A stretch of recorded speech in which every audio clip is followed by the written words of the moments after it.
দুই চোখের আলো নিভে গেলেও কাগজের নোট হাতে নিলেই বলে দিতে পারেন তা কত টাকার নোট। বিশেষ এই গুণ রয়েছে 17 বছর বয়সী লোকমান হোসেনের। চোখে দেখতে পান না কিছুই, তবুও দিব্যি সাইকেল চালাচ্ছেন লোকমান। চোখে না দেখলেও মানুষ চিনতে বিন্দুমাত্র ভুল করে না দৃষ্টি প্রতিবন্ধী লোকমান। আমি সবাই হাইটা যেতে পারি, রাস্তা দিয়ে সাইকেল চালিয়ে পারি, তারপরে এমনি সব জায়গায় যেতে পারি। আগে গাছে গুছে বাড়ি বাড়ি খাইতে, মন বাড়ি বাড়ি খাইনি। আপনার সাথে যে কথা কইতেছি এই আপনার পরবর্তীতে কোনো দেখলে এরম হইবে। শুধু সাইকেল চালানো নয়, লাঠি ছাড়াই এলাকায় ঘুরে বেড়ান লোকমান। পায়ে হেঁটে মসজিদে গিয়ে আদায় করেন 5 ওয়াক্ত নামাজ। এর মাঝে শুনে শুনে মুখস্থ করেছেন 2.5 পারা কোরআন। গ্রামের আঁকাবাঁকা সড়কে লাঠি ছাড়া চলাচল করতে দেখা যায় দৃষ্টি প্রতিবন্ধী লোকমানকে। হাঁটতে হাঁটতে বলে দিতে পারেন এলাকায় কোথায় কার বাড়ি। আইডিয়া আছে যে অমুক বাড়ি অমুক খানে হইতে পারে। আজানের সময় হলেই লোকমান ছুটে যায় মসজিদে, সেরে নেন অজু।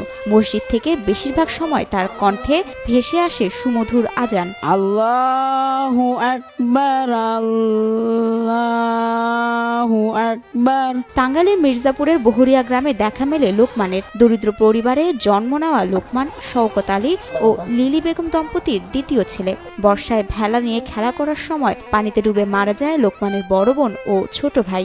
সুখের পরিবারে নেমে আসে শোকের মাতম। 3টা আমার বাচ্চা হয়েছিল, প্রথম মেয়ে ছিল, তারপর আমার একটা ছেলে দৃষ্টি প্রতিবন্ধী, তারপরে একটি ছেলে ছিল, তার নাম শুভ। বন্যা হওয়ার পরে কলা গাছের বেলাতে খেলার সময় বড় মেয়ে একটা ছোট ছেলে মারা গেছে।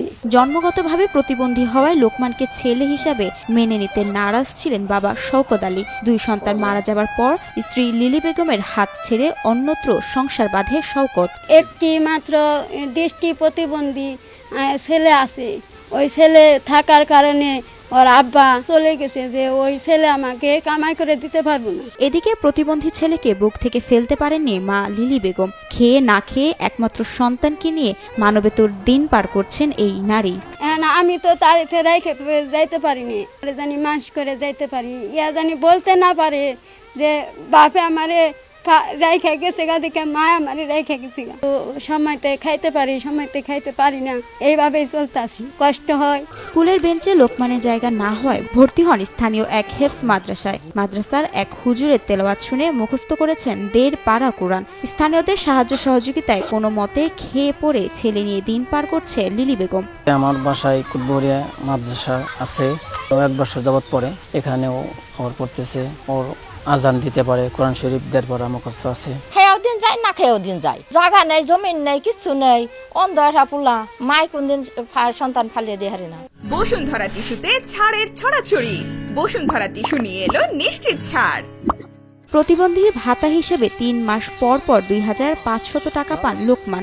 ছেলের ভবিষ্যতের কথা চিন্তা করে সকলের সাহায্য সহযোগিতার আহ্বান জানান মা লিলি বেগম। 3 মাস পরে পরে ওই ভাতা দেয় 2500 টাকা করে। সরকারে যা দেয় খুশি তাই সাহায্য দিব। যদি সরকারের থেকে দেয়, ওরা যদি একটু হিত হয়, আমরা তো এটাই চাই, বলে ওরা বাঁচুক।